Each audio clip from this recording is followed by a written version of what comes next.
This is the solution to problem 41 from homework P.5, and we're asked to divide two rational expressions. So I'm going to begin by factoring the numerators and the denominators. So the first numerator is x squared minus 36, which is a difference of squares, which I'll factor as x plus 6 times x minus 6. X is already factored. And then I'm going to change the division to multiplication, and I am going to invert or take the reciprocal of the second fraction. So I'm going to have x squared plus x over x cubed minus 6x squared. And now I need to begin to factor the second fraction. So I'll copy the first fraction, x plus 6 times x minus 6 over x times. In the second fraction, I'm going to factor out the greatest common factor of the numerator, which is x. That leaves us with x plus 1. And I'm going to factor out the greatest common factor of the denominator, which is x squared. That leaves us with x minus 6.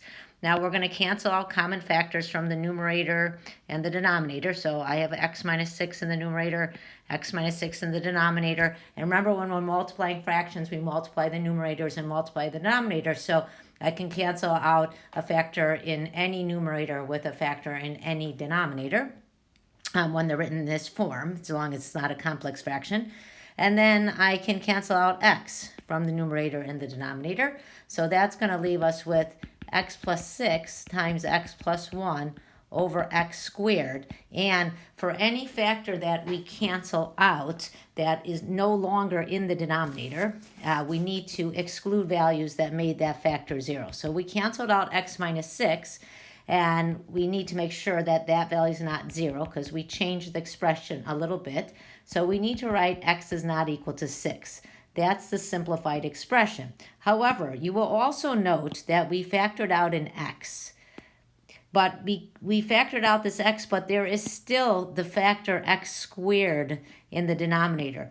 So when we're writing the simplified expression, we don't need to exclude x is 0 because when we look at the simplified expression, this x squared that's left in the denominator will let us know that x equals 0 is not part of the domain. So I'm also going to specify the domain. So the domain is all real numbers. And then we need to exclude any value that made a denominator 0. So those values are going to be 0 because we had an x in the denominator here. And then we're also going to have to exclude 6 because we have this factor of x minus 6 in the denominator here. And then we also have to exclude negative 1 because we have in the denominator x squared plus x. When we factor this, remember this is x times x plus 1, which means that x plus 1 cannot be 0.